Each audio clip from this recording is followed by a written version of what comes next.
અરવલ્લી જિલ્લામાં પહેલગામમાં થયેલા આતંકી હુમલામાં 27 જેટલા નિર્દોષ પ્રવાસીઓને આતંકી હત્યારને સત્વરે ઝડપી લઈ કડકમાં કડક કાર્યવાહી કરવાના અનુસંધાનમાં આજરોજ માલપુરના વેપારીઓએ સ્વયંભૂ પોતાનો રોજગાર બંધ રાખી આક્રોશ વ્યક્ત કર્યો હતો।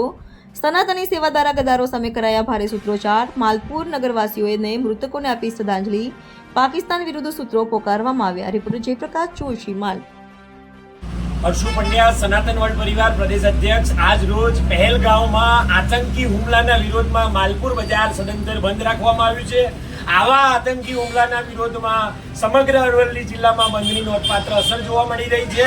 ત્યારે માલપુર ગામ સદંતર બંધ રહ્યું છે અને આવા આતંકીઓને મુંહતોડ જવાબ આપવામાં આવે અને આ ઘટનાને માલપુર સમસ્ત સનાતન સમાજ સખત ખોડી નાખે છે અને કેન્દ્ર સરકાર સમક્ષ અમે માગણી કરી રહ્યા છીએ, આવા આતંકીઓને ઘરમાં ઘૂસી જઈને એમના ઉપર હુમલો કરવામાં આવે, પાકિસ્તાન વિરુદ્ધ કડકમાં કડક પગલાં લેવામાં આવે એવી સમગ્ર માલપુર સનાતન સમાજની માગણી છે।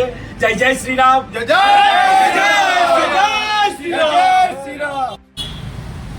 તારીખ 22 ના રોજ જમ્મુ કાશ્મીરના પહેલગામમાં જે આતંકી હુમલો થયો એ હુમલાની અંદર આતંકી સંગઠને મુસલમાન છે કે હિન્દુ છે એમ કહીને આપણા ધર્મના ઉપર આતંક ફેલાવ્યો છે। જ્યારે એના વિરોધમાં આજે અરવલ્લી જિલ્લાના માલપુરની અંદર સદંતર સ્વયંભૂ બજાર બંધ રાખવામાં આવ્યું છે। વિવિધ સંગઠનો દ્વારા પણ સિંહ ફાળો આપવામાં આવ્યો છે અને વેપારીઓ દ્વારા પણ બજાર સંપૂર્ણ રીતે બંધ કરવામાં આવ્યું છે અને શાંતિથી આ સ્વયંભૂ બજાર બંધ થયું છે।